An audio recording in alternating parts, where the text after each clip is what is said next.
do you know if you're tripping yourself up as an entrepreneur? That's exactly what we're talking about today on Mindful Manifesting, and you're listening to Aryana Rollins. It feels so good to be back in my recording studio. I've been off sick, and my voice is still a little bit funky, so apologies. This is 2 weeks, a little bit delayed. Okay, let's dive into it. Before we get into the topic for this episode, if you'd like to kickstart your manifesting journey and really clarify what your intentions are, you can get your free guide at mindfulachiever.com, right on the homepage, Kickstart Your Manifesting Journey. Okay, I work with a lot of entrepreneurs. I've been doing this kind of manifesting support, goal achievement, clearing blockages for 20 years next year. So, 19 and a half years as we count. And some people come to me and they're working a full-time job and they have a passion to become an entrepreneur. Some people have been an entrepreneur for years and yet it's not reaching the income that they need it to make, and they're thinking about, maybe I should go get a job. And some people are doing really well and they just want to elevate their results. So if you can describe yourself in any one of those, then you are in the right place and then you're going to really enjoy this episode. So this one is a little different than what we've been talking about. Not so much manifesting tips, but it is, and it contains a bucket load of mindset. So let's dive in. So these are 4 common failure points of new entrepreneurs that I've observed. There's probably more, but these are really common. And what's interesting about them, I'll tell you what they are in a moment, is that rarely is it seen by the person. And I think that's how I would articulate what a blocker is: a self-defeating unconscious habit pattern or way of thinking or way of being. I know it's a long, bumpy term. Unconscious habit pattern, let's say that. It could be the way of thinking, doing, or being, or feeling. And it's unconscious, my friends. It's below your conscious awareness. It doesn't mean that it doesn't have influence, though. And that's what's very interesting. It's the unseen, it's the unconscious that more often than not is driving the show and making decisions for us. We'll go into that in way more detail as we get into this episode. But let's talk about these 4 common failure points, then I'll unpack each one. First one, treating the business like they're an employee. Treating their business like an employee. 2, passively waiting for clients or opportunities. 3, expecting or expectations of build it and they will come. 4, not 100% conviction in their success. So those are 4 common failure points, and I said there's probably way more. So let's unpack treating their business like an employee. Well, if you've ever had a job, I think we've all had jobs, is you turn up at a certain time and your boss gives you the assignments or the tasks, or you just know what to do. You've been working there so long, you turn up and you know exactly what to do to fill your day. You look at the clock, it's 5 p.m., you clock out, you go home, make yourself some dinner, maybe watch a movie. You're unplugged. You've left the job at work. So what do I mean by treating the business like an employee? Well, employees are responders. They are not initiating. They're not looking at, what do I need to do to market? What do I need to do to serve my clients? What do I need to do to be a good customer service business? What do I need to do to continue growing? What do I need to do to identify the needs and the the deep longing requirements of my niche. They're not thinking like that. They turn up at their desk. I don't think we punch clocks anymore, but I'm sure way back when people did. And they respond. They wait for the role to be described to them, the projects to be assigned to them, the tasks to be described and to do it, and then they clock out. As an entrepreneur, it's really obvious. You're not the employee. There's no one telling you what to do. There's no job description. There's no role description. There's no one saying, this is how you do this, and when you're done with that, you can knock off. You're done for the day. When you treat your business as a responder, that you're responding to what's coming to you, that can very much limit your growth. And also, it's going to lead very much into number 2, passivity. So I'd like you to ask yourself, are you treating your business as a responder and expecting the outside world to direct and guide you? Whether it is, I have some clients, they're really excited when an order comes through on their website. Perhaps they're a human design reader, or perhaps that they've sold a book, or perhaps someone has bought a home study package. They're excited because they didn't have to go out and get it. That money came to them. How common do you think that is? That someone can sit back and their website is making the money for them? Not very common unless you're Amazon or, I don't know, some other big online service. Service? No, it's not service, is it? It's a product. It's a product. If you are a service professional, which is a lot of the people I work with, you are producing a service, whether it's one-on-one client sessions or perhaps it is a group program, but you're providing a service, usually transformational, or you're helping someone get from point A to point B. It's not a product. Products are very different. That's a whole other kettle of fish, really, because then there's different requirements. So, excuse me for the cough in your ear. Apologies. It's a little froggy in the throat. Okay, so how are you treating your business like an employee? Where are you waiting for your website to make a difference? And this is going to come into number 3, failure point, in just a moment. Okay. Second, passively waiting for clients or opportunities. I kind of alluded to this in number 1. But passively waiting. And I think we can really blame the movie.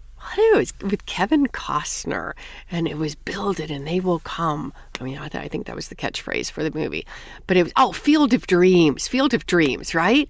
Oh my gosh, was that a brilliant manifestation movie? And I think it kind of trained us a little bit in, as an entrepreneur, we can build it and they will find us. And especially we can get so easily influenced and sold that if I get the right landing page, if I get the right opt-in, if I articulate my niche, if I do my SEO, if I do my regular daily posts on social media, if I do my weekly newsletter. And none of that, as you know, if you follow me at all, am I consistent on. Consistency is not a strength in my design. But, sometimes it is. I just was corrected. Yeah, don't be hard on yourself, Aryana. Okay, so passively waiting for clients or opportunities. Now, any good fisherman knows that the way to catch the big fish is to go at a time where they're feeding, right? And you're very still, whether you're sitting on the shore or you're in a boat.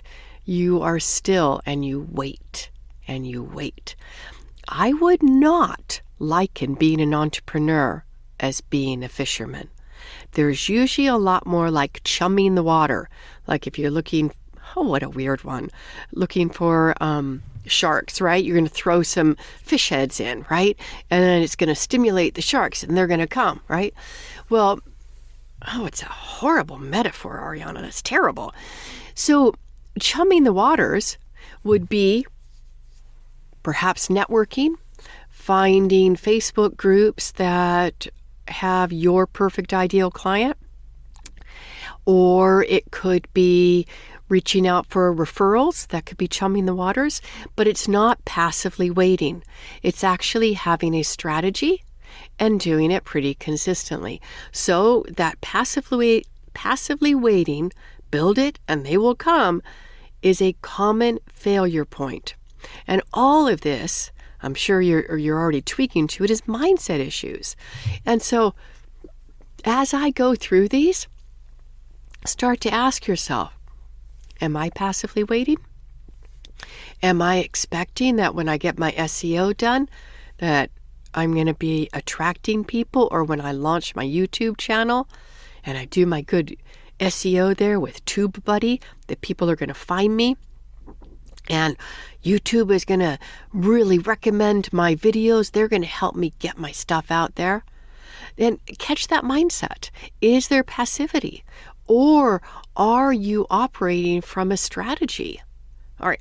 Third, expectations. Oh, I already lead right into this, don't I? Build it and they will come. Let's go a little deeper in that one, because I kind of paired 2 and 3 together, didn't I? Is Instagram page. Once I get my 9 posts on the Instagram page and I pick my category and I get a really good image and business name, that they'll find me.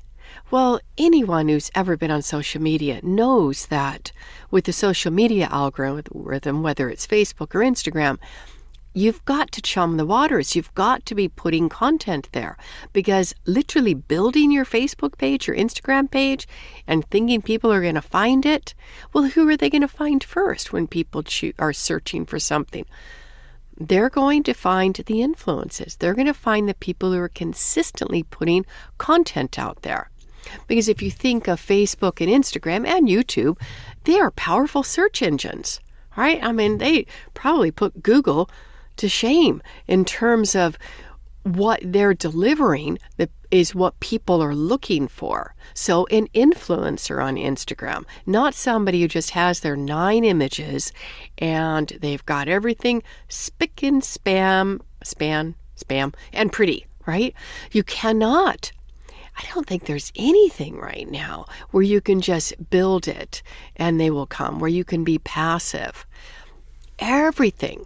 Now, here's a manifesting, actually, superpower tip I'm going to share. I didn't say I was going to bring, I was not going to bring in manifesting stuff, but I can't not. Is we are trained that the activities and the tasks that we do are the most important thing of our day.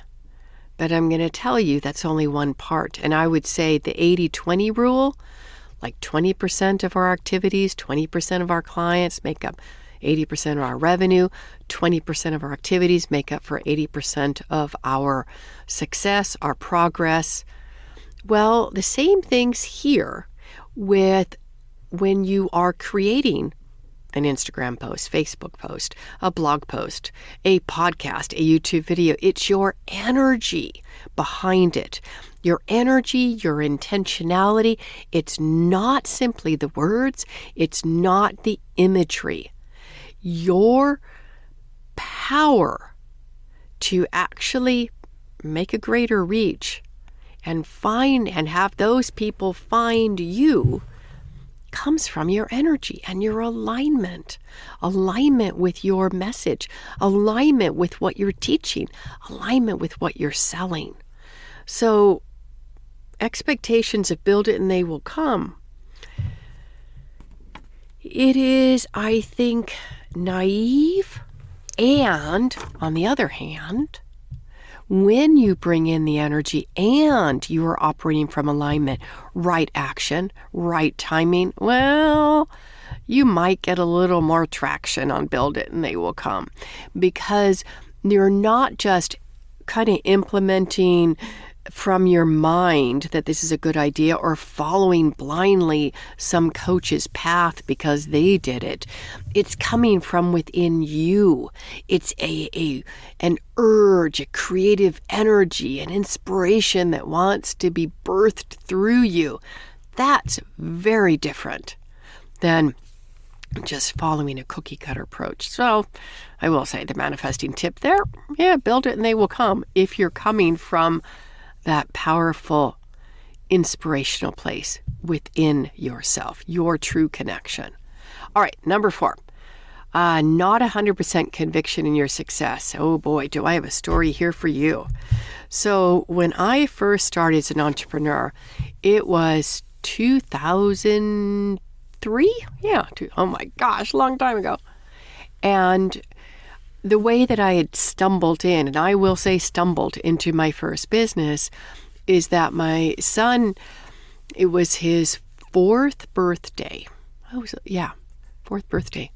And we were in the kitchen. He was saying, Mama, I'm hungry. And so I opened up a bag of macadamia nuts, salted ones, yummy ones from Trader Joe's, and I'm popping them in my mouth, really enjoying them. And I handed him one.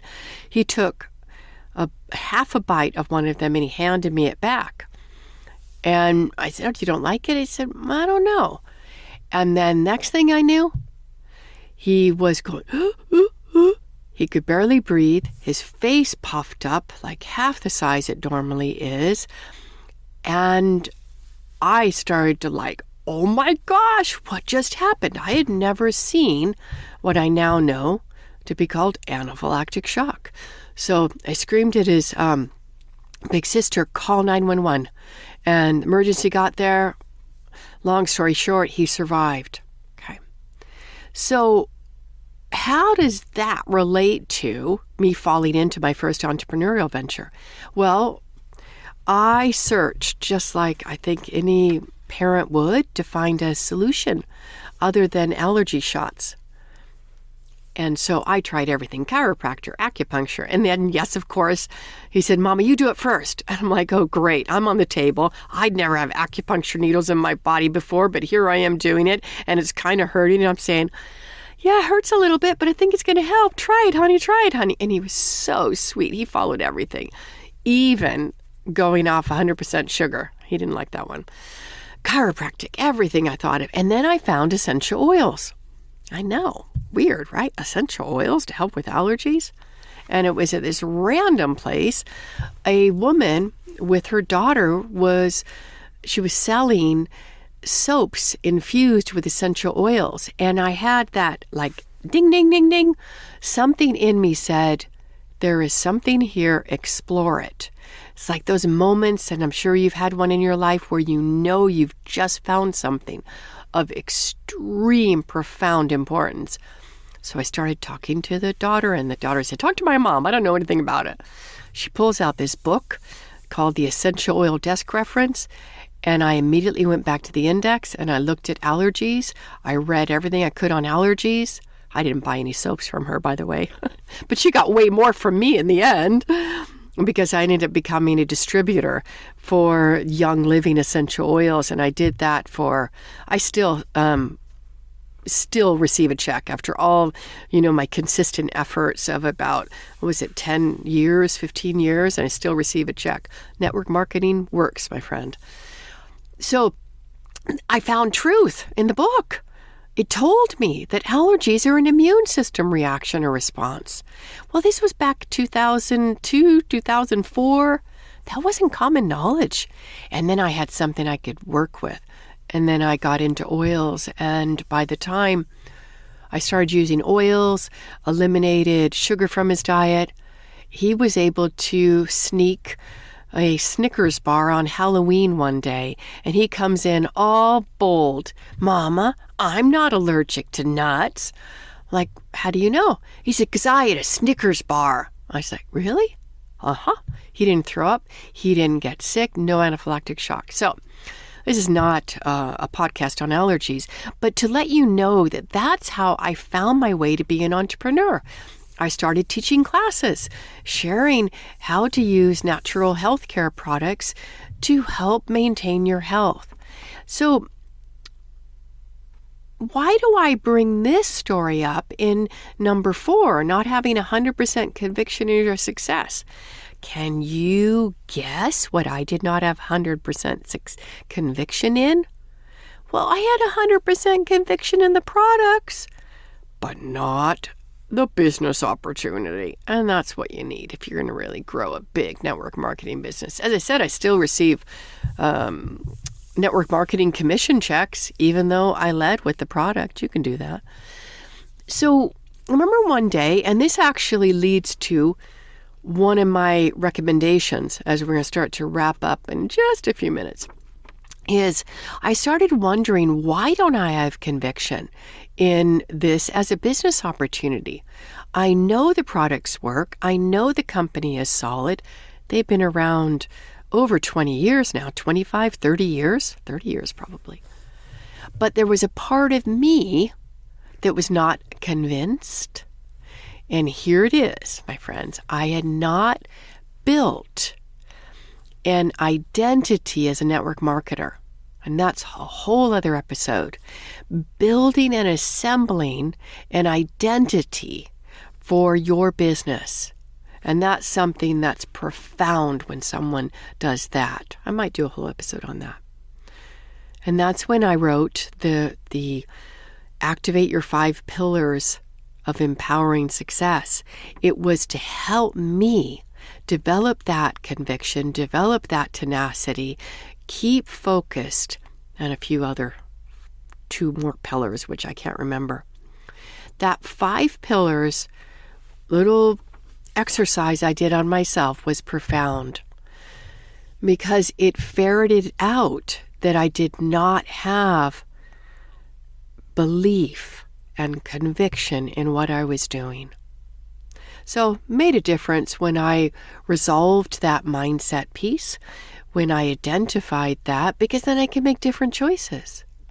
So as we start to wrap up, if you would like to activate your 5 pillars of empowered success, it's a very short, fillable PDF, fantastic questions in there to ferret out those things that might be failure points and why you've been struggling, so you can plug the holes in the boat that may be leaking, or maybe tweak your mindset just a bit so you can make traction and sustain it. All right. I hope you enjoyed this episode.